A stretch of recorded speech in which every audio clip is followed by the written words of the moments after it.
సంబంధించి ఆ నది జలాలకు సంబంధించి కృష్ణా రివర్ మేనేజ్మెంట్ బోర్డుకు సంబంధించిన కీలకమైన అంశాలను గత ప్రభుత్వం ఏ విధంగా మన రాష్ట్ర వాటాని రాష్ట్ర రైతాంగానికి సంబంధించి కృష్ణా డెల్టాకు సంబంధించిన వారికి రావాల్సిన నీటి వాటాని ఏ విధంగా కాంప్రమైజ్ చేయటం జరిగింది. దానికి తోడు ఈరోజు మొత్తం చరిత్రలోనే ఒక ప్రధానమైన ఘట్టం సెకండ్ సెషన్ 3వ తెలంగాణ లెజిస్లేటివ్ అసెంబ్లీలో చరిత్రలోనే నిలిచిపోయే ఘటాన్ని ఈరోజు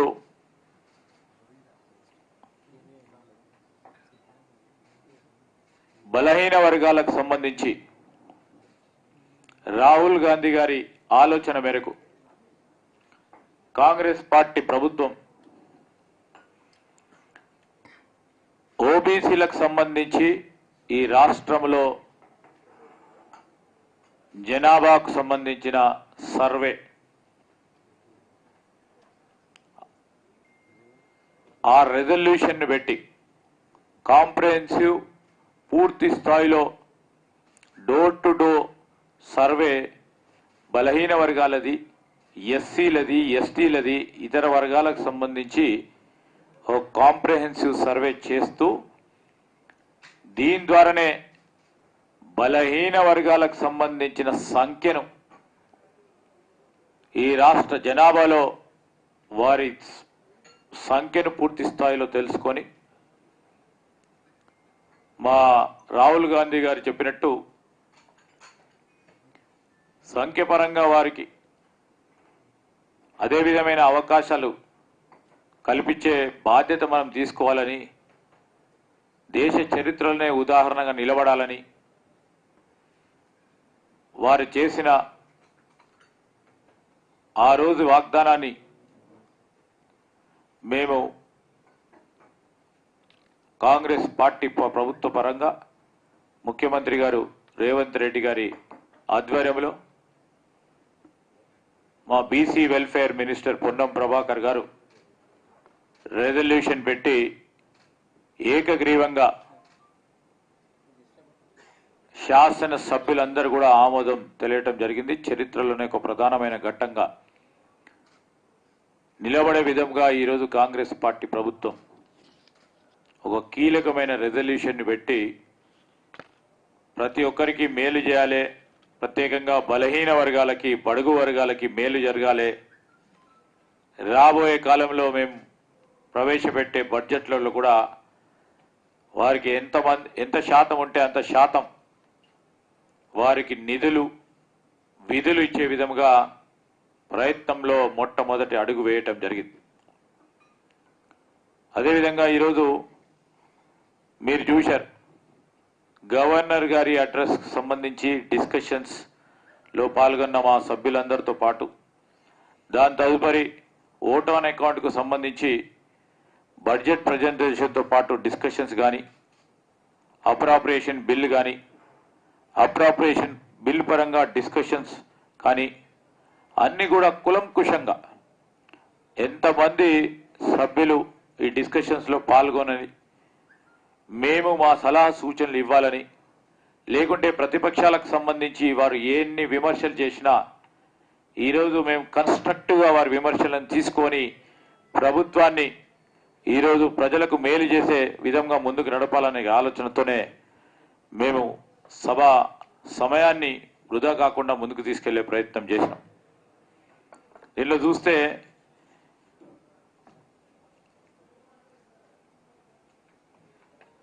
ఇండియన్ నేషనల్ కాంగ్రెస్ పార్టీ ఈ 8 రోజుల్లో 45 గంటలు 32 నిమిషాలు సభ నడిపించడం జరిగింది. కాంగ్రెస్ పార్టీ సభ్యులు 8 గంటల 43 నిమిషాలు వారికి స్పీకర్ గారు సమయాన్ని కేటాయింపు చేస్తే వారు టీఆర్ఎస్ పార్టీ సభ్యులు 39 మంది ఉన్నా కానీ 8 గంటల 41 నిమిషాలు వారికి కూడా ఈక్వల్గా అవకాశం ఇచ్చారు. బీజేపీ వారికి 3 గంటల 48 నిమిషాలు, ఎంఐఎం వారికి 5 గంటలు, సిపిఐ పార్టీ వారికి 2 గంటల 55 నిమిషాలు. అదేవిధంగా ఈరోజు బిజినెస్ నడిపించాల్సిన బాధ్యత మా పైన ఉంటుంది. సీఎం గారు వారితో పాటు సహచర మంత్రివర్గ సభ్యులందరూ కూడా చాలా చురుగ్గా పాల్గొని ప్రతిపక్ష గౌరవ సభ్యులు చెప్పిన ప్రతి అంశాన్ని కూడా నోట్ చేసుకొని, మా సభ్యులు చెప్పిన ప్రతి అంశాన్ని కూడా నోట్ చేసుకొని మేము ఈ సభా కార్యక్రమాన్ని పూర్తి స్థాయిలో ప్రజలకు ఉపయోగపడే విధంగా ఈ సభా కార్యక్రమాలను కూడా నిర్వహించడం జరిగింది. దానికి తోడు మరి తెలంగాణ లెజిస్లేటివ్ కౌన్సిల్ 9వ తారీఖు నుంచి మొదలై 15వ తారీఖు వరకు 6 రోజుల పాటు కొనసాగిన కౌన్సిల్ సమావేశాల్లో 11 గంటల 5 నిమిషాలు కౌన్సిల్ సమావేశాలు జరిగినాయి. 19 మంది గౌరవ శాసన మండలి సభ్యులు మరి వారు డిస్కషన్స్ లో పాల్గొనడం జరిగింది. 3 గవర్నమెంట్ బిల్స్ ని అక్కడ కన్సిడరేషన్ కు పెట్టి కన్సిడరేషన్ కూడా చేయటం జరిగింది. అదేవిధంగా గవర్నమెంట్ రెజల్యూషన్ ని ఒకటిని అడాప్ట్ చేసుకున్నాం. ఆ క్రమంలోనే ఈరోజు మనము బీసీలకు సంబంధించిన సర్వేతో పాటు సమాజంలో ఒక ప్రధానమైన సమస్య, ప్రత్యేకంగా యువతకు సంబంధించి ఒక బిల్లును ప్రవేశపెట్టడం జరిగింది. Cigarettes and other tobacco products విషయంలో ఈరోజు prohibition and advertising and regulation of ట్రేడ్కి సంబంధించి దాన్ని ఇంట్రడక్షన్ చేశాం. సభ్యులందరి సలహాలు తీసుకున్నాం. ఏకగ్రీవంగా గౌరవ సభ్యులు ఇక్కడ అసెంబ్లీలో కానీ అటు శాసన మండలిలో కూడా దానికి ఆమోదం తెలిపి ప్రత్యేకించి హుక్కా బార్లను నిషేధించడం జరిగింది. యావత్ రాష్ట్రంలో హుక్కా బార్లను నిషేధించే ఈ బిల్లుకు ఆమోదం తెలిపిన గౌరవ శాసన సభ్యులందరికీ, శాసన మండలి సభ్యులందరికీ కూడా ప్రత్యేకంగా కృతజ్ఞతలు తెలియజేస్తా ఉన్నాం. అదేవిధంగా పిటిషన్స్ కూడా కౌన్సిల్స్ లో దాదాపు 27 మంది గౌరవ శాసన మండలి సభ్యులు పిటిషన్స్ కూడా వారు సబ్మిట్ చేసుకునే అవకాశం దొరికింది. దానికి తోడు ఈరోజు పదే పదే అనేక సందర్భాల్లో మరి ప్రతిపక్షాలకు సంబంధించిన సభ్యులు కేవలం ప్రభుత్వ పరంగా బురద జల్లాలే అనేక అంశంపై వారు మాట్లాడారు తప్ప ప్రజలకు మేలు చేద్దాం, ఈ సభా సమావేశాలను ఉపయోగించుకొని ప్రభుత్వానికి మంచి సూచనలు ఇద్దాం, కొత్తగా ఏర్పడ్డ 60 రోజులు గడిచిన ఈ ప్రభుత్వానికి ఏం చేస్తే బాగుంటుందని ఆలోచన చేయకుండా ఈ 60 రోజుల లోపలనే మొత్తం యావత్ ప్రపంచమంతా కిందికి దిగి రావాలి, అన్ని పనులు చేయాలి, ఇంకా ఎందుకు చేస్తలేరు, ఏమైంది అని కేవలం ప్రజలను ప్రక్కదారి పట్టించే ఓ ప్రయత్నం చేశారు. మేము చెప్పినాం వారికి. ఈరోజు బిజినెస్ అడ్వైజరీ కమిటీని మీటింగ్ ఏర్పాటు చేశారు స్పీకర్ గారు. ఆ క్రమంలో వారు తీసుకున్న ప్రతి నిర్ణయానికి మేము ట్రెజరీ బెంచెస్ ద్వారా, అదేవిధంగా ప్రతిపక్ష సభ్యులు కానీ అందరూ కూడా ఈ బిజినెస్ అడ్వైజరీ కమిటీ తీసుకున్న నిర్ణయాలకు అనుగుణంగానే సభా కార్యక్రమాలు నడపాల్సిన బాధ్యత మా అందరిపైన ఉన్న తరుణంలో ఈరోజు పదే పదే బీఏసీ పెట్టలే అంటున్నారు. మొదటి రోజు బీఏసీ నిర్ణయాలు అయిపోయిన తర్వాత ఈరోజు బీఏసీ నిర్ణయాలకు అనుగుణంగానే ఈరోజు మొదటగా మేము motion of thanks to honourable governors address దాని డిస్కషన్ రిప్లై తీసుకున్నాం. ఇది బీఏసీకి సంబంధించిన మీటింగ్ అంశాలు. అదేవిధంగా ఓట్ ఆన్ అకౌంట్ బడ్జెట్ని ప్రవేశపెట్టి దాని తదుపరి నెక్స్ట్ డే హాలిడే ఉంటుంది కనుక సండే నాడు హాలిడే అయిన తర్వాత మరి ఒక ప్రత్యేకమైన మరి సమావేశాలు ముందుకు నడిపించాలి. ఎందుకంటే బలహీన వర్గాలకు సంబంధించి చరిత్రలో నిలబడే ఈ సర్వేకి సంబంధించిన రెజల్యూషన్ను అడాప్ట్ చేసుకోవాలనే ఉద్దేశంతో మరి కొన్ని రోజులు మనం తప్పకుండా దీని పరంగా చర్చించాలని ముందుకు తీసుకెళ్లే ప్రయత్నం చేసినాం. కృష్ణా రివర్ వాటర్కు సంబంధించి నష్టపోతా ఉన్న కృష్ణా డెల్టాకు సంబంధించిన రైతాంగ సోదరులకి కాంగ్రెస్ ప్రభుత్వం ఏర్పాటైన తర్వాత మేము వారి పక్షాన నిలబడతా ఉన్నాం. గత ప్రభుత్వాలు చేసిన తప్పిదాల వల్ల ప్రజలు భారీ ఎత్తున నష్టపోయే ప్రమాదం ఉందని కులంకుశంగా దీనిపైన చర్చ జరగాలని అసెంబ్లీ సమావేశాల్లో షార్ట్ డిస్కషన్కి స్పీకర్ గారి అనుమతి కోరి వారి అనుమతితో షార్ట్ డిస్కషన్కి మరి ఈ సబ్జెక్ట్ను తీసుకోవటం జరిగింది. ఈ సబ్జెక్టుకు సంబంధించి కృష్ణా వాటర్ రివర్ బోర్డుకు సంబంధించిన అంశం విషయంలో రాష్ట్రానికి సంబంధించిన కృష్ణా నది వాటాకు సంబంధించి ఆ జలాల వాటాలకు సంబంధించి ఆంధ్రప్రదేశ్ ప్రభుత్వానితో రాజీపడి మనకు రావాల్సిన వాటా మనకు రాకుండా పోయే విధంగా శాశ్వతంగా మన హక్కులు కోల్పోయే విధంగా దాదాపు 7 సంవత్సరాల నుంచి టీఆర్ఎస్ పార్టీ ప్రభుత్వం అధికారంలో ఉన్నప్పుడు వారితోని కాంప్రమైజ్ అయి శాశ్వతంగా మన నీటి వాటాను కోల్పోయే తరుణంలో మా ప్రభుత్వం ఏర్పాటైన తర్వాత మేము ప్రజలకు సంబంధించిన ఈ ప్రధానమైన అంశాన్ని ముఖ్యమంత్రి గారు రేవంత్ రెడ్డి గారితో పాటు భారీ నీటిపారుదల శాఖ మంత్రివర్యులు ఉత్తమ్ కుమార్ రెడ్డి గారు కేంద్ర జలశక్తికి సంబంధించిన మంత్రి గారిని కలిసి కృష్ణా నది జలాలకు సంబంధించిన మన హక్కులు మన వాటాకు సంబంధించి ఏ విధంగా అన్యాయం జరిగింది న్యాయం చేయాలని వారి ముందట ఉంచి తిరిగి అదేవిధంగా ఈరోజు సిఆర్పిఎఫ్ పహారాలో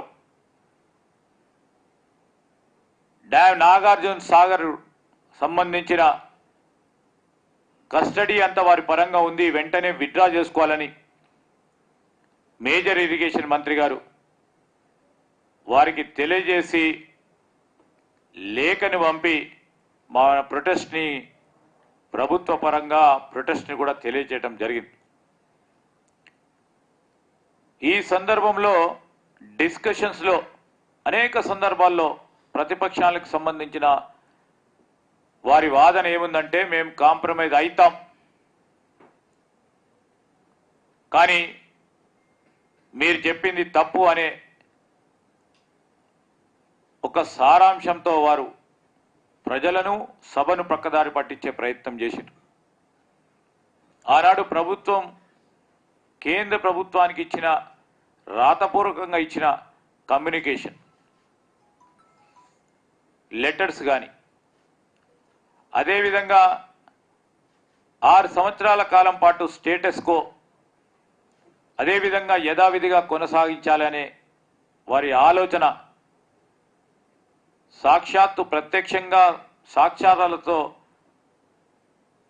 ప్రజలకందరికీ తెలియజేసే విధంగా మా ప్రయత్నం చేస్తే మేము పోరాటం చేశాం, అయినా కానీ కాలేదు అనే వారు సత్యదూరమైన మాటలు మాట్లాడుతూ ఈరోజు మా ముఖ్యమంత్రి రేవంత్ రెడ్డి గారు కానీ నీటిపారుదల శాఖ మంత్రి ఉత్తమ్ కుమార్ రెడ్డి గారు కానీ పోయి ఈ కృష్ణా రివర్ వాటర్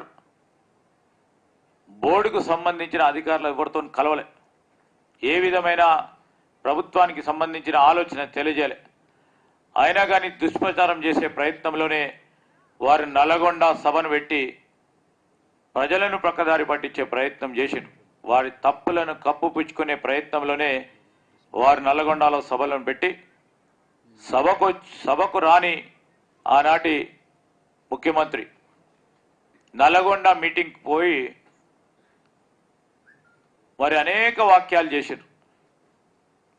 దానికి సంబంధించి కూడా మేము అడిగినాం, వారు ఏమడదలుచుకున్నారో, మేము ఎందుకు కాళేశ్వరం పోయినాం, మేము ఎందుకు మేడిగడ్డ పోయినాం, అదేమైనా అంశాలుంటే సభ నడుస్తున్నప్పుడు సభలకు వచ్చి వారికి ఉన్న గొప్ప అనుభవాలను షేర్ చేసుకుంటూ ఈరోజు రాష్ట్ర ప్రగతికి సంబంధించి ప్రత్యేకంగా ఇరిగేషన్ సెక్టర్కి సంబంధించి వారు ప్రధానమైన ఆర్కిటెక్ట్గా, ఒక ఇంజనీర్గా, ఒక డిజైనర్గా, అదేవిధంగా ఒక ప్లానర్గా నిలబడ్డ వ్యక్తి అనుభవాలను చెప్తారేమో, చెప్తే తప్పకుండా మేము బేషిజాలు లేవు మాకు, మా ప్రభుత్వానికి వారికి ఉన్న అనుభవాల దృష్ట్యా ఏదైనా చెప్తారని వేచి చూసినాం. 8 రోజులు వారు సభకు రాలే.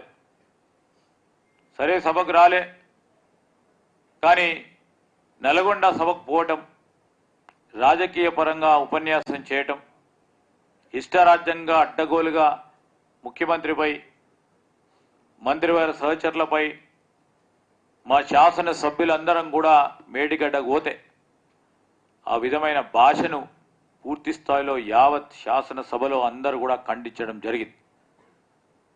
ఈరోజు ఈ సందర్భాన్ని పురస్కరించుకొని కూడా బలహీన వర్గాలకు సంబంధించిన ఒక ప్రధానమైన రెజల్యూషను శాసనసభలో ప్రవేశపెట్టిన తరుణంలో ఇంత చరిత్రలలో ఒక ప్రధానమైన ఘట్టం, దీంట్లోనైనా పాల్గొంటారని ఆశించినాం. కానీ వారు రాలేదు. ఈరోజు మేము చెప్పేది ఏంటంటే, మేము మా చిత్తశుద్ధితో, ఒక సంకల్పనతో పూర్తి స్థాయి బడ్జెట్ పెట్టే ముందు రాబోయే పార్లమెంట్ ఎన్నికల సందర్భంలో కేంద్రంలో ఓట్ ఆన్ అకౌంట్ పెట్టిన సందర్భంలో రాష్ట్రానికి సంబంధించిన గ్రాంట్స్ కానీ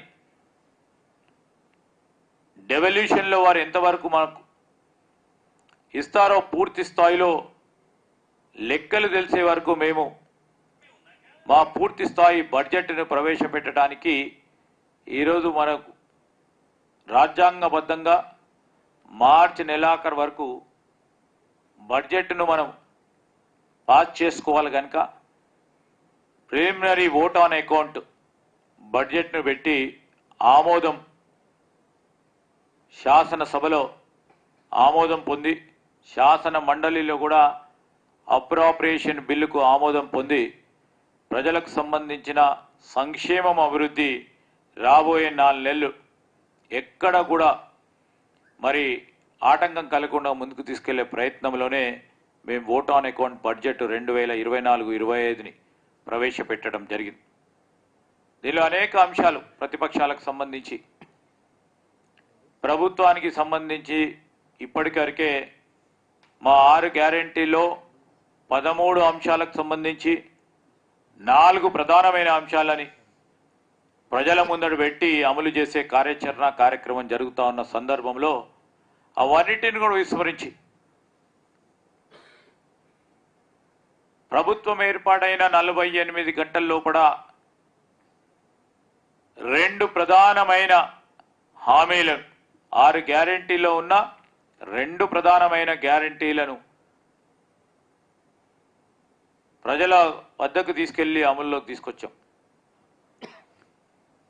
మహిళల పరంగా ఉచిత బస్సు రవాణా సౌకర్యం కానీ, రాజీవ్ ఆరోగ్యశ్రీ కానీ, మొన్న జరిగిన కేబినెట్ సమావేశాల్లో మరో 2 ప్రధానమైన హామీలు 6 గ్యారెంటీల్లో ఉన్న 200 యూనిట్ల ఉచిత విద్యుత్ కానీ,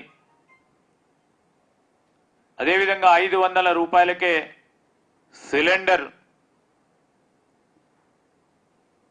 ఇచ్చే కార్యక్రమం కానీ ప్రజల ముందు ఉంచితే ఈరోజు కాంగ్రెస్ పార్టీకి ప్రజలందరూ కూడా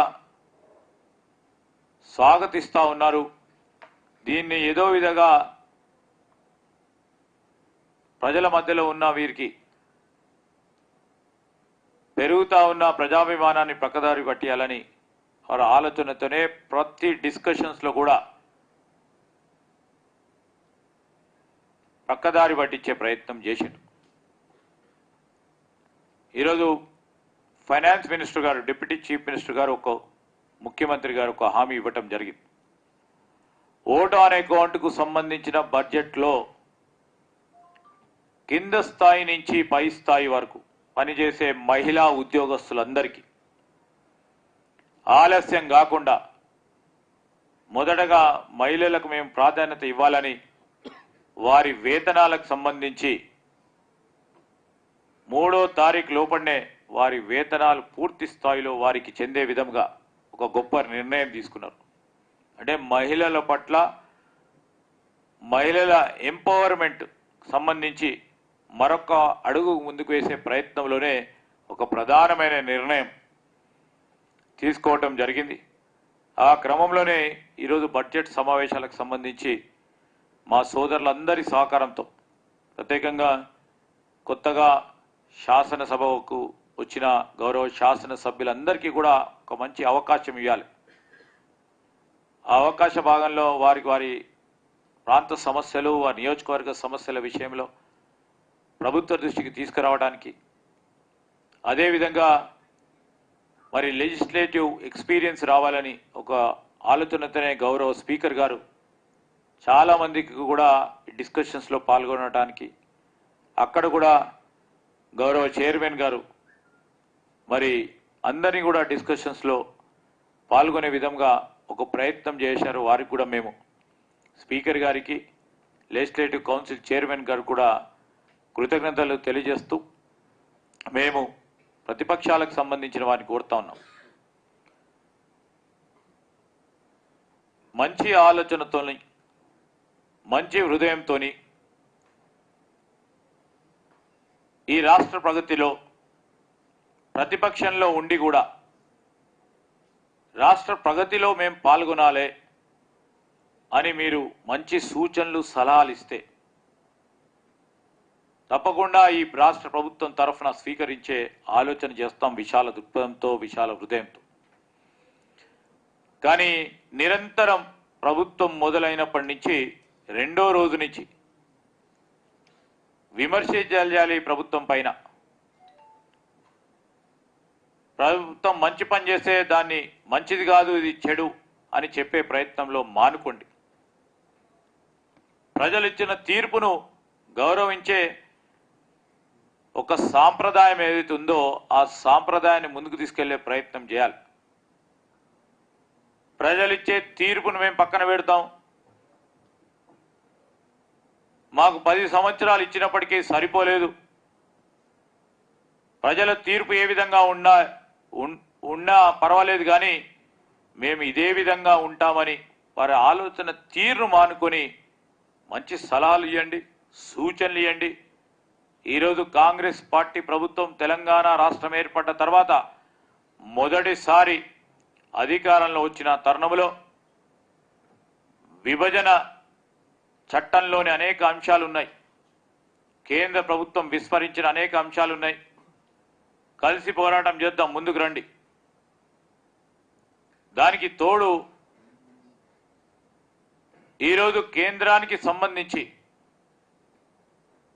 డెవల్యూషన్ ఆఫ్ ఫండ్స్ విషయంలో, రాష్ట్రానికి సంబంధించి మన టాక్సెస్ విషయంలో మనకు సంబంధించిన, మనకు రావాల్సిన మన హక్కుల పరంగా డెవల్యూషన్ ఆఫ్ ఫండ్స్ విషయంకి వచ్చే వరకు దాని ఫార్ములాను మార్చి ఈరోజు దేశానికి సంబంధించి మనము అనేక సందర్భాల్లో మనం నేషనల్ స్పిరిట్తో మన రాష్ట్రానికి సంబంధించిన సంపదను వారితోని షేర్ చేస్తా ఉన్న సందర్భంలో అదే విధమైన సపోర్ట్ సెంటర్ నుంచి రావటం లేదు కనుక దాని విషయంలో మనం పోరాటం చేయడానికి, దాని విషయంలో మనం మాట్లాడడానికి ఇక్కడ ఉన్న బీజేపీ సభ్యులకు కూడా సంబంధించి, గౌరవ సభ్యులకు కూడా మేము తెలియజేయటం జరిగింది. రాష్ట్రానికి సంబంధించిన అనేక సమస్యలు ఉన్నాయి. ఆ సమస్యలను పరిష్కారం చేయడానికి మీరు మీ జాతీయ పార్టీ నాయకత్వంతో అదేవిధంగా మీకు అక్కడ ఉన్న ప్రభుత్వంతో మాట్లాడి మాతో కలిసి వచ్చి రాష్ట్ర ప్రయోజనాలు దృష్టిలో పెట్టుకొని మాతో భాగస్వాములు అయ్యి ప్రగతిలో ముందుండి పనిచేద్దాం రండి అని కూడా వారికి కూడా తెలియజేయడం జరిగిందని మనవి చేస్తూ మరి 8 రోజుల కాలం పాటు మా పాత్రికేయ మిత్రులు కూడా పొద్దున్నే 8 గంటల నుంచి దాదాపు 12 ఒక రోజు అయితే 11:30 కూడా అయింది. అందరూ కూడా మీ సహకారం అందించినందుకు పాత్రికేయ సోదరులందరికీ కూడా హృదయపూర్వకంగా కృతజ్ఞతలు తెలియజేస్తున్నాను.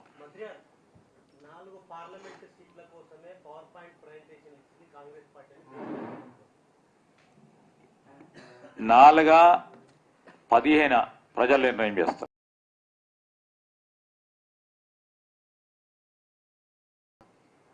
వాళ్ళు 4 అనుకుంటున్నారేమో, టీఆర్ఎస్కి అనుకుంటున్నాను నేను.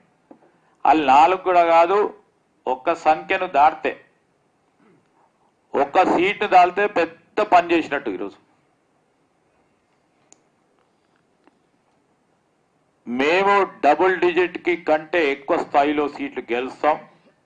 అతి త్వరలో చూడబోతారు. వారు కలలు కంటా ఉన్నారు. ఇక్కడికి ప్రజలు ఇచ్చిన తీర్పు ఒక తీరులో ఉంది.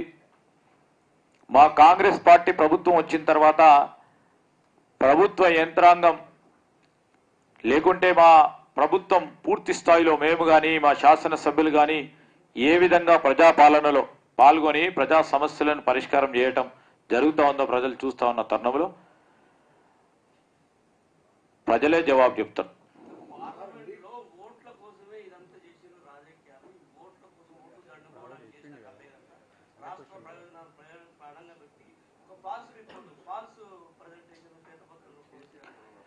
ఇప్పుడు ఫాల్స్ పెట్టే మాకు అలవాటు లేదు. ఈరోజు ఈ శ్వేతపత్రంలో శ్వేతపత్రానికి సంబంధించి సభలో పెట్టినప్పుడు ఈ శ్వేతపత్రంలో ఫలానా తప్పుంది, ఫలానా తప్పుంది, ఫలానా తప్పుందని ప్రతిపక్షాలు వారి హక్కు పరంగా తెలియజేసే వారికి అవకాశం కల్పించినాం.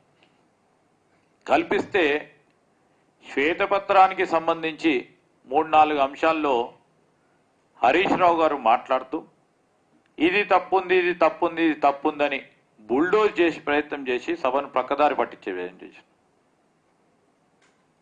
ఈరోజు మేము చెప్తా ఉన్నాం, శ్వేతపత్రం సంబంధించి పూర్తి స్థాయిలో గత ప్రభుత్వం 10 సంవత్సరాల కాలం పాటు చేసిన పొరపాట్లని, ఆ పొరపాట్ల వల్ల ఈరోజు నది జలాలకు సంబంధించిన అనేక అంశాలని రాష్ట్ర రైతాంగ సోదరులకు ఏ విధంగా వారు మోసపుచ్చటం జరిగింది, ప్రజాధనాన్ని ఏ విధంగా దుర్వినియోగం జరిగింది, అవినీతి ఏ విధంగా మొత్తం అవినీతి విషయంలో ఏ విధంగా విచ్చలవిడిగా ఇష్టారాజ్యంగా అడ్డగోలుగా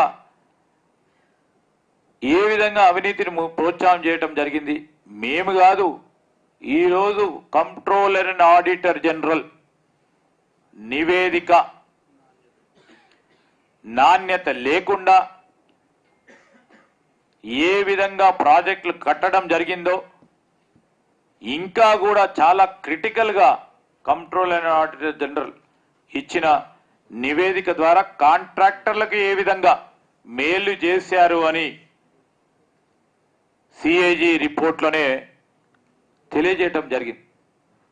ఇవన్నీ తెలియజేస్తున్నప్పుడు ఇది ఫ్యాక్ట్స్ కావంటే వారు చెప్పేదే నిజాలు, ఇంకోరు చెప్పేది నిజాలు కాదు, సత్యదూరమైందంటే ఇవే చెప్పుకుంటూ 10 సంవత్సరాలు గడిచిండ్రు. సత్యం ఏంది, సత్యం పరంగా ఎవరు మాట్లాడతారు చేస్తారు అని మేము ప్రజల వద్దకు వెళ్ళినప్పుడు మా ప్రభుత్వంలో వారు కూర్చోబెట్టారు. రేపు అదేవిధంగా పార్లమెంట్ ఎన్నికలు జరుగుతాయి. ఎన్నికలు ఈ ప్రజాస్వామ్యంలో 5 సంవత్సరాలకు ఒకసారి జరుగుతూ ఉంటాయి. మేము చెప్పే ప్రతి పాలసీ విధానం ఒక పాలసీ నిర్ణయం, మేము ఆచరణలో పెట్టే ఈ పాలసీ విధానాన్ని పట్ల ఎన్నికలు వచ్చినప్పుడు వారు తప్పకుండా తీర్పు చెప్తారు. ఏదైనా కానీ ప్రజాస్వామ్యంలో ఆ ఓటు ద్వారానే మేము ఎస్ అంటున్నామా నో అంటున్నామా అని ప్రజలు చెప్పే వారు ఒక హక్కు. ఈరోజు ఎన్నికలు వస్తున్నాయంటే ఎన్నికలు వస్తూనే ఉంటాయి. ఇవాళ ఈ పార్లమెంట్ ఉన్నాయి, రేపు పొద్దున లోకల్ బాడీ ఎలక్షన్స్ ఉంటాయి, లేకుంటే ఇంకో ఎలక్షన్స్ ఉంటాయి, కౌన్సిల్ ఎలక్షన్స్ ఉంటాయి, గ్రాడ్యుయేట్స్ ఎలక్షన్స్ ఉంటాయి, టీచర్స్ ఎలక్షన్స్ ఉంటాయి. ప్రతి సందర్భంలో ఒక టెస్ట్ ఉంటుంది. ప్రభుత్వంలో ఉన్నప్పుడు, ప్రతిపక్షంలో ఉన్నప్పుడు కూడా టెస్ట్ వీరు చేసేది. దాంట్లో టెస్ట్లో పాస్ అవుతాం, ఫెయిల్ అవుతాం అనే అంశాన్ని ప్రజలు నిర్ణయం చేస్తారు. ఈరోజు ఓట్ల గురించి అంటే ఓటు అనేది ఒక ప్రధానమైన ఆయుధం.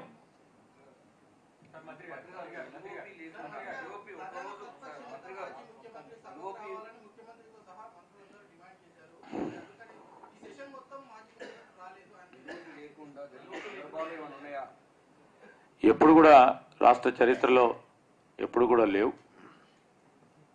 ఈరోజు సరే ఆరోగ్యపరంగా వారికి ఉన్న ఇబ్బందులను మేము ప్రధానంగా దృష్టి పెట్టుకునే రాలేదు అనుకున్నాం. కానీ నల్గొండ సభకు వెళ్ళిన వారు, నల్గొండ సభకు పోయినప్పుడు రాష్ట్ర శాసనసభకు రావడానికి అడ్డంకు లేదు. ప్రజలు చూస్తూ ఉన్నారు, మేము కాదు చెప్పేది. మేము ఇప్పుడు కూడా we respect is wisdom, we respect is experience. మేము మంచిగా పనిచేయాలి, రాబోయే కాలంలో మంచి పరిపాలన ఇవ్వాలి, గొప్ప ఉన్న వ్యక్తి మన శాసనసభలో ఉన్నారు, వస్తారేమో అని వేచి చూసినాం. ఎందుకు రాలేదో వారే చెప్పాల్సిన అవసరం ఉంటుంది. మేము అనుకునేది ప్రజలకు సంబంధించి ప్రజా సమస్యలు పరిష్కార మార్గంలో ఈ ప్రభుత్వం నడుస్తూ ఉన్న తీరు బాగుంది కనుక వీళ్ళని ఏం అనలేము, వచ్చి కూడా ఏం చేసేది లేదు అనుకున్నారేమో పెద్ద ఆయన.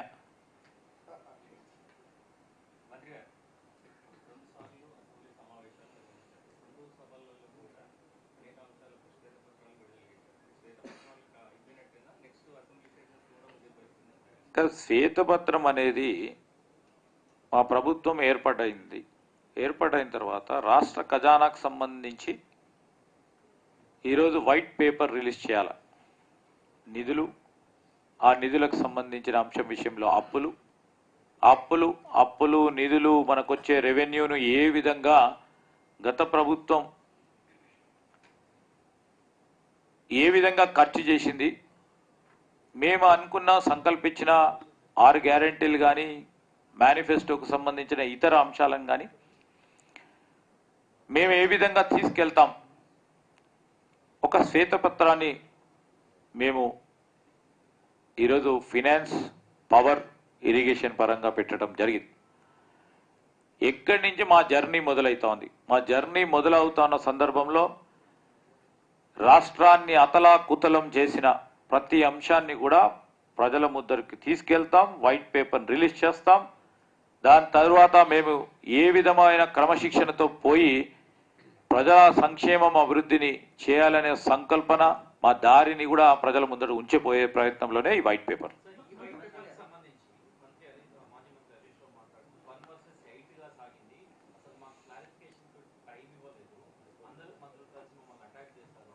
అటాక్ ఏముంటుంది కాదండి, దానిలో తప్పు. ఇది ఫస్ట్ అటాక్ అనేది ఉండదు ఇక్కడ.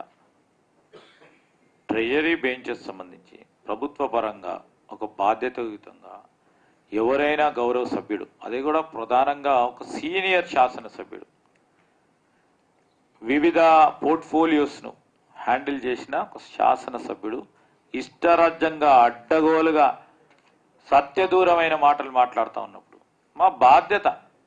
అడ్డుకోలేదు, ఇది కరెక్ట్ కాదని చెప్పాను. సరిగ్గా వాస్తవాలు చెప్పండి అని చెప్పినాం. దేనికి అడ్డుకోలేదు. సమయం ఎంత ఇచ్చినాం? హరీష్ రావు గారికి సమయమే మొత్తం, మా సభ్యుల సమయం ఎంత ఉందో దానికి సంబంధించి 80% సమయం ఆయనకి ఇచ్చిన. మొత్తం మంది మా శాసన సభ్యులందరూ మాట్లాడిన 13-14 మంది మాట్లాడితే ఆయన ఒక్కరే మాట్లాడు. ఇప్పుడు చూడండి, మా కాంగ్రెస్ పార్టీ సభ్యులు మొత్తం ఈ 8 రోజుల్లో 8 గంటల 43 నిమిషాలు మాట్లాడితే బీఆర్ఎస్ పార్టీ సభ్యులు 8 గంటల 41 నిమిషాలు, అంటే 2 నిమిషాలే తక్కువ. సంఖ్యాపరంగా కూడా ఆలోచన చేయలే. స్వేచ్ఛాయుతంగా, ప్రజాస్వామికంగా ప్రతిపక్షాలకు అవకాశం ఇవ్వాలని దాంట్లో ఎవరు మాట్లాడినండి? ఎవరు మాట్లాడిన మొత్తం మీరు చూడండి. వారి ప్రతిపక్షాలు ఎవరు మాట్లాడింది ఎక్కువ? ఏ సభ్యుడు మాట్లాడాడు? మరి ఆ సభ్యుడికి మొత్తం అవకాశం ఇస్తే మాట్లాడే తరుణంలో వివిధ జిల్లాలకు సంబంధించి వారు ప్రధానమైన అంశాలు మాట్లాడుతున్నారు. బాధ్యత గల మంత్రులు ఇది సత్యదూరం అయింది, మీరు సరి చేసుకోమని మాట్లాడింది తప్ప దాన్ని ఎవరిని కూడా అడ్డుకోలేదు, అడ్డుకునే ప్రసక్తి కూడా ఉండదు.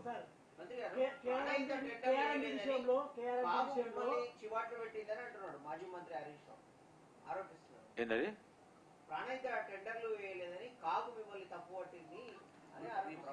ఇప్పుడు మా ప్రభుత్వము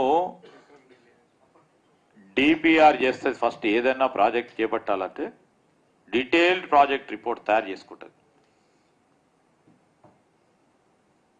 దానికి సంబంధించిన విధి విధానాలను పూర్తి స్థాయిలో చట్టపరంగా ఏర్పాటు చేసుకున్న తర్వాతనే టెండర్ పోతారు. కాళేశ్వరం ప్రాజెక్ట్ ఏం చేసిండ్రు?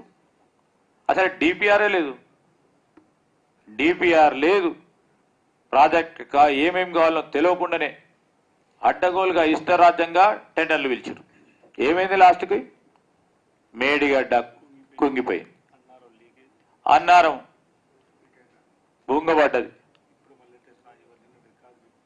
ఈరోజు ఈ విధమైన ఒక ఆలోచన లేని ప్రయత్నం, రాష్ట్రానికి సంబంధించిన రాష్ట్ర ప్రజలకు సంబంధించిన సొమ్ము ఏ విధంగా వృధా కాబడుతుంది అనే ఒక ఉదాహరణగా నిలబడ్డ ఈ కాళేశ్వరం మేడిగడ్డ తతంతు ఒక ఉదాహరణ. అందుకోసం మేము చెప్తా ఉన్నాం, ఏ రోజైతే ప్రాణహిత చేవెళ్ళ ప్రాజెక్టును సంకల్పించినామో దానికి కావాల్సిన డిపిఆర్, దానికి తోడు ఈరోజు ministry of environment and forest కు సంబంధించిన అంశాలను కేంద్ర పరంగా ముందుకు తీసుకెళ్లే ప్రయత్నంలో మొత్తం అంతా చేసి పెట్టిన తర్వాతనే ఒక ప్రయత్నం టెండర్స్ పిలవటం జరుగుతూ ఉంది. సో కాగేదైనా స్పెసిఫిక్గా వారు చెప్పిన దానికి తప్పకుండా మేము కాదు, దాని తర్వాత వచ్చే ప్రభుత్వాలకు సంబంధించిన అధికారులు కూర్చొని ఇట్లనే క్యాగ్ సంబంధించిన అధికారులతో కూర్చొని క్లారిఫికేషన్ ఇచ్చి ఈ విధంగా జరిగిందని దాన్ని ఆ పారాగ్రాఫ్ ని కూడా డ్రాప్ చేయటం కూడా జరిగింది. దాంట్లో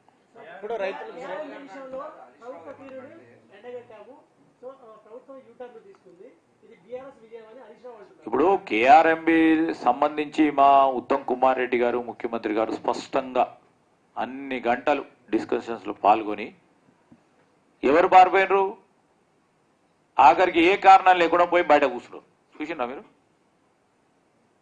అసలు సభ నుంచి పారిపోయింది వాళ్ళు. మేము సభలో కూర్చొని ఉన్నాం. మొత్తం పూర్తి స్థాయిలో ప్రతి ఒక్క సభ్యులు ఎవరు మాట్లాడదలుచుకుంటే వారికి అవకాశం కల్పించి, ఎందుకంటే మా దగ్గర సమాధానం ఉంది ప్రభుత్వం తరంగా.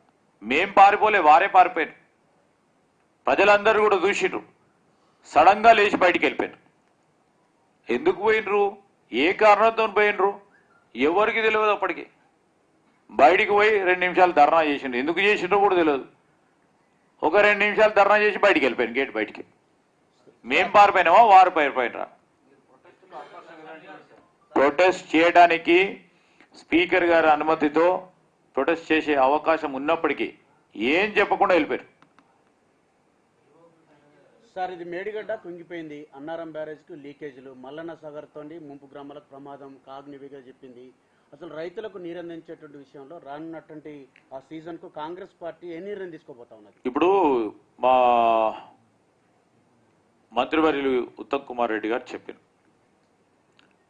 డ్యామ్ సేఫ్టీ అథారిటీ అధికారులకు వెనువెంటనే ఇన్వెస్టిగేషన్ చేసి ఏ విధమైన కార్యాచరణ తీసుకోవాలో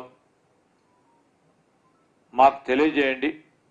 మీరు పూర్తి స్థాయిలో దీనికి సంబంధించిన అంశాలను కూడా యుద్ధ ప్రాతిపదికపై తీసుకొని ముందుకు నడవాలని డ్యామ్ సేఫ్టీ అథారిటీని కూడా కోరటం జరిగింది. ఎందుకంటే వారందరూ ఎక్స్పీరియన్స్డ్ డ్యామ్ సేఫ్టీ అధికారులు కూడా చాలా ఎక్స్పీరియన్స్డ్ అధికారులు ఉంటారు కనుక, ఇంజనీర్స్, సాంకేతిక పరమైన నిపుణులు ఉంటారు కనుక ఆ నిపుణుల సలహా సూచనలు తీసుకొనే రాబోయే కార్యాచరణ ఉంటుంది. రేపు ముఖ్యమంత్రి గారు మనసులో వచ్చి ఇది విధంగా చేద్దాం, ఆ విధంగా చేద్దాం అంటే మళ్ళొక్కసారి ఇంకో మేడిగడ్డ ప్రమాదం ఉంటుంది కనుక నిపుణులకు సంబంధించిన సలహా సూచనలు తీసుకున్న తర్వాతనే ఈ ప్రభుత్వం రాష్ట్ర రైతాంగానికి సంబంధించిన ప్రయోజనాలను కాపాడే కార్యక్రమం చేస్తాం. ఈ సీజన్ కు ఏమైనా నీరందించేటువంటి ప్రక్రియ ఉంటుందా? అసలు ఆయకట్టే లేదు, ఇంకా ప్రయత్నం ఏందే. నా కాన్స్టిట్యున్సీ లో ఒక్క ఎకరం పారదు. ఏది ఇప్పుడు మా సోదరులు ఇక్కడ ఉన్నారు, అందరం కూడా ఇక్కడ ఉన్నాం. మొత్తం యావత్ భూపాలపల్లి, యావత్ పెద్దపల్లి జిల్లా, ఇంతపూర్వకం ఉన్న కరీంనగర్ ఉమ్మడి జిల్లా ఒక్క ఎకరం కూడా ఈ ప్రాజెక్టు ద్వారా మాకు నీళ్లు పారవు, ప్రయోజనం లేదు. ఈరోజు మేము చెప్తా ఉన్నాం, ఈరోజు మేము ఎల్లంపల్లి నిర్మాణం చేసి ఆ ఎల్లంపల్లి ద్వారానే ఈరోజు కరీంనగర్ కానీ మొత్తం పూర్తి స్థాయిలో రాబోయే కాలంలో మేము మొత్తం బాబాసాహెబ్ అంబేద్కర్ ప్రాణహిత చేవెళ్ళ చేపడితే చేవెళ్ళ దాకా తీసుకొచ్చే ఒక కార్యాచరణ తీసుకుంటే దాన్ని ఆపు చేసింది. స్థిరీకరణ పేరు మీద అంటాను, స్థిరీకరణ అయింది లేదు. ఈరోజు మీరు కట్టింది ఏమి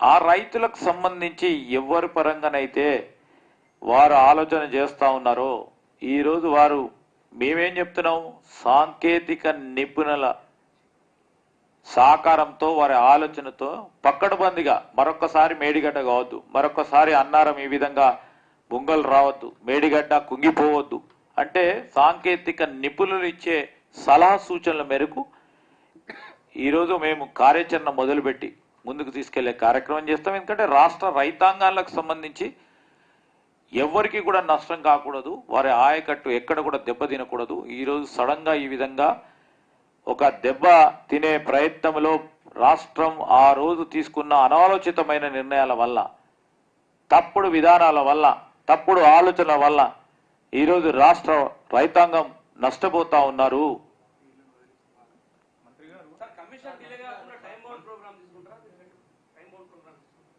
ఈరోజు మాకు ఎంత వీలుంటే అంత తొందరగా రాష్ట్ర రైతాంగాలకు సంబంధించిన అంశం విషయంలో ఎక్కడ కూడా వెనుకాడం. కానీ ఈరోజు డ్యామ్ సేఫ్టీ అథారిటీకి సంబంధించిన నిపుణులు already on the job.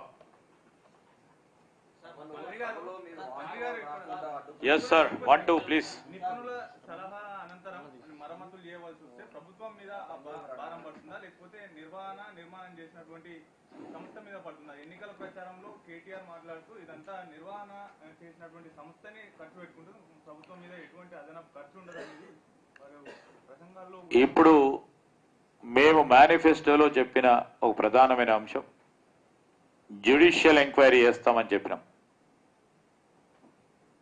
Judicial enquiry already order చేయటం జరిగింది. దానిలో భాగంగానే హైకోర్టు సిట్టింగ్ జడ్జి సంబంధించి వారి సర్వీసెస్ కావాలని చీఫ్ జస్టిస్ ఆఫ్ తెలంగాణని కోరటం జరిగింది. అదేవిధంగా విజిలెన్స్ ఎంక్వైరీ కూడా జరుగుతూ ఉంది. దీనికి బాధ్యులైన ఇంజనీరింగ్ విభాగానికి సంబంధించి వారిపైన చర్యలు తీసుకోవటం జరిగింది. అందుకోసమే చెప్తా ఉన్నాం, ఎవరిని కూడా ఈరోజు విచారణలో ఎవరి పాత్ర ఏ విధంగా ఉందో దాన్ని తెలుసుకున్న తర్వాత వారిపైన చర్య తీసుకోవటం జరుగుతుందని స్పష్టంగా మా ఆచరణలో చూపెట్టినాం. ఆ క్రమంలో డ్యామ్ సేఫ్టీ అనేక సందర్భాల్లో చెప్తా ఉన్నాం. ఇంతకుముందు కూడా మా మంత్రి గారు చెప్పారు, డ్యామ్ సేఫ్టీ అథారిటీకి సంబంధించిన నిపుణులు ఇచ్చిన నివేదిక ద్వారా ఏ విధమైన కార్యాచరణ తీసుకోవాలో ఆ విధంగా తీసుకునే కార్యాచరణ తీసుకుంటాం.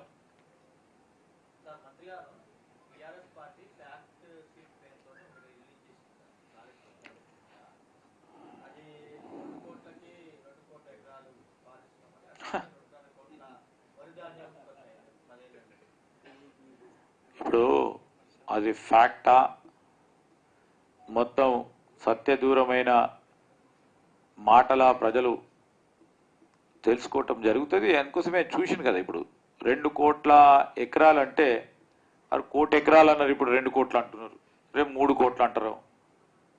ఈరోజు మేము ఎందుకు చెప్తా ఉన్నాం అంటే సత్యదూరమైన మాటలు ఇప్పటికైనా మానుకోవాలని చెప్తా ఉన్నాం. మేము పెట్టింది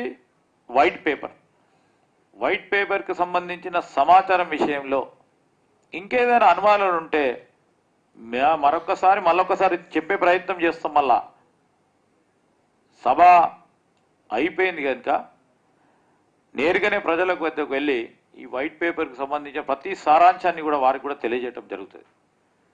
సో వారు ఏది ఫ్యాక్ట్ అంటున్నారో అది ఫ్యాక్టా కాదా మేము కూడా తెలియజేస్తాం. అది వారు చెప్పే ప్రతి ఒక్క అంశం కూడా సత్యదూరమైనవి ఉంటాయి. ఇప్పటి వరకు 10 సంవత్సరాలు అదే విధంగా తీసుకుపోయినారు, ప్రజలు గురపాఠం చెప్పారు.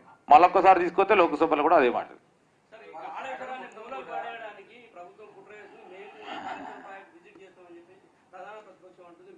పోవాలి మేము కరెక్టే, తప్పకుండా. మేము మొన్న మేడిగడ్డ పోయినప్పుడు అందరికీ ఆహ్వానం ఇచ్చిండ్రు మా ఉత్తమ్ కుమార్ రెడ్డి గారు, అందరు రావాలని.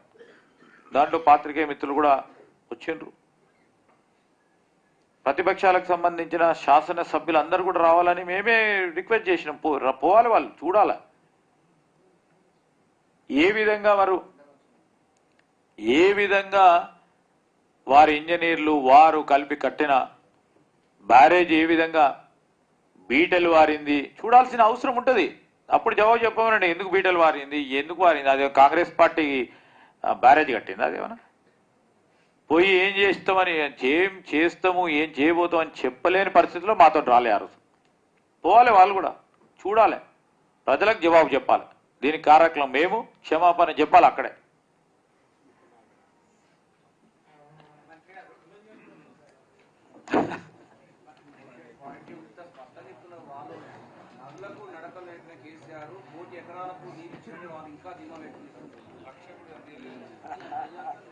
ఈరోజు వాళ్ళు ఎంత దూరమైనా ఎక్కడ పోయినా కానీ ఆ సత్య దూరమైన మాటలు మాట్లాడుతూనే ఉంటారు.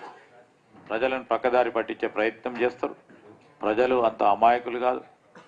ప్రజలు కూడా వారి మొత్తం ఆలోచన కానీ వారి కార్యక్రమాలు కూడా 10 సంవత్సరాలు చూసిండ్రు, వెయిట్ చేసిండ్రు, జవాబు చెప్పిండ్రు. ఇంకా మళ్ళీ అదే విధంగా పోతే మళ్ళీ ఒకసారి కాదు 10 సార్లు జవాబు చెప్తారు.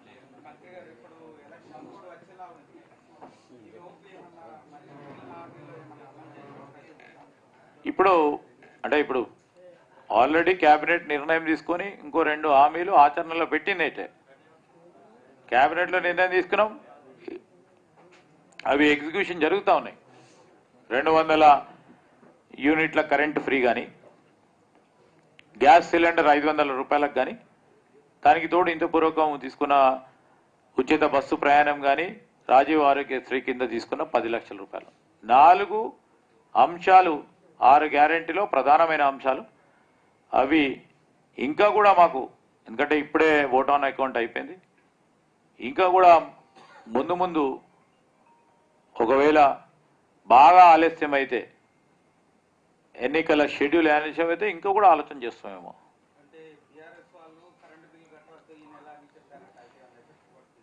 ఏ నెల?